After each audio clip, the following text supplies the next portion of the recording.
آپ کو معلوم ہونا چاہیے کہ اللہ کے رسول صلی اللہ علیہ وعلی آلہ وصحبہ وسلم شعبان کے مہینے سے ہی رمضان کی تیاریاں شروع کر دیتے تھے. حضرت عائشہ رضی اللہ عنہا فرماتی ہیں کہ اللہ کے نبی صلی اللہ علیہ وسلم جتنے زیادہ نفلی روزے شعبان کے مہینے میں رکھا کرتے تھے اتنے زیادہ نفلی روزے کسی اور مہینے میں نہیں رکھتے تھے. اتنا اہتمام ابھی سے ہوتا تھا. حضرت اسامہ بن زید رضی اللہ عنہ نے اللہ کے رسول صلی اللہ علیہ وسلم سے یہ سوال کر لیا کہ یا رسول اللہ صلی اللہ علیہ وسلم کیا مسئلہ ہے کہ ہم آپ کو دیکھتے ہیں کہ آپ شعبان کے مہینے میں بڑے کثرت کے ساتھ روزے رکھتے ہیں.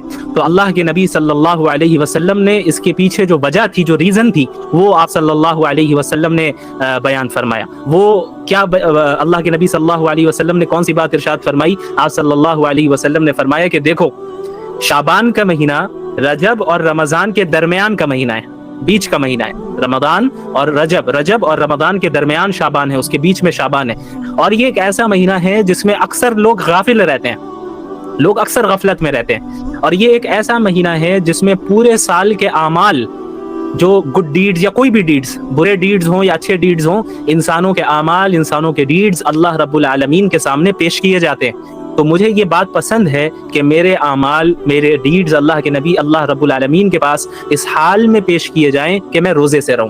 تو آپ صلی اللہ علیہ وسلم نے اس میں شعبان کی اہمیت بھی بیان کر دی اور یہ بھی بیان کر دیا کہ رمضان کی تیاری ہمیں شعبان سے ہی شروع کر دینی ہے. تو آپ صلی اللہ علیہ وسلم روزے بھی رکھنا شروع کر دیتے اور عبادات بھی کثرت سے کرتے. کیوں؟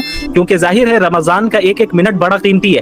اب عموماً کیا ہوتا ہے, عموماً یہ ہوتا ہے کہ جب ہم رمضان کے پورے سال ہم نے تو روزے رکھے نہیں, نفلی روزوں کی عادت رہی نہیں. اب رمضان سے جب ہم نے روزہ رکھنا شروع کیا تو شروع کے ایک ہفتے تو ہمیں روزے سے اور عبادات سے یوز ٹو ہونے میں ہی لگ جاتا ہے. تو شروع میں طبیعت بھی خراب ہوتی ہے, روزے رکھنے سے طبیعت بھی بگڑ جاتی ہے, چونکہ ابھی پورے سال ہم نے رکھا نہیں, ہمیں اس کی عادت ہی نہیں رہی. تو اب ہم نے جب روزے رکھنا شروع کیا ایک سال کے بعد تو پھر ہمارے جسم میں بھی ہمیں تکلیف ہونے لگی, طبیعت بھی خراب ہونے لگی اور پھر ایکٹیو بھی ہم زیادہ نہیں رہ پائے. تو اس روزے سے یوز ٹو ہوتے ہوتے تقریباً ایک ہفتہ رمضان کا گزر جاتا ہے. اس کے بعد پھر ہم عادی ہو جاتے ہیں روزے کے. لیکن اس کی وجہ سے کیا ہوا, شروع کے ایک ہفتے میں جس طرح ہمیں اللہ کی زیادہ سے زیادہ عبادت کرنی چاہیے تھی اس میں ہم پیچھے رہ جاتے ہیں. تو اللہ کے نبی صلی اللہ علیہ وسلم اور صحابہ کرام اور سلف صالحین رحمہم اللہ, یہ حضرات شعبان سے ہی روزہ رکھنا شروع کر دیتے تھے, شعبان کے ہی سے ہی روزے رکھنے شروع کر دیتے تاکہ عادی ہو جائیں اسی مہینے میں. اور جو کچھ شروع میں طبیعت خراب ہونی ہے اور دیگر پریشانیاں ہونی ہے وہ شعبان میں ہی ہو جائے.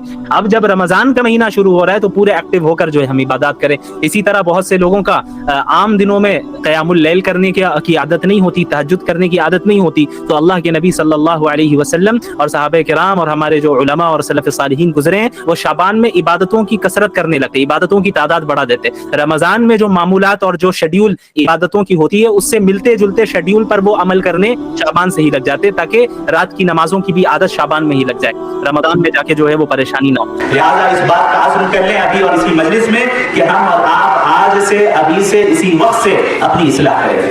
اب اصلاح کا طریقہ کیا ہوگا؟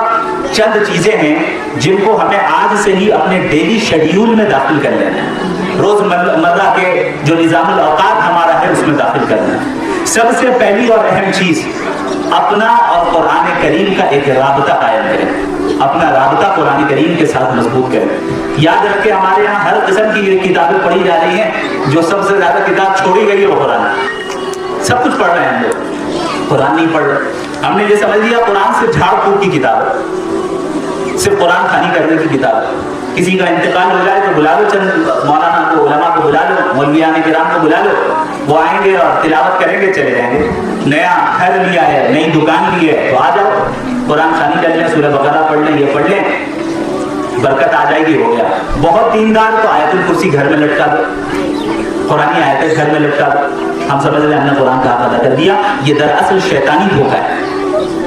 قرآن کریم نازل ہوا تھا تدبر کرنے کے لیے, غور و فکر کرنے کے لیے, سمجھنے کے لیے, ہدایت حاصل کرنے کے لیے. ہم نے اس کتاب کو محض برکت والی کتاب بنا کے رکھا.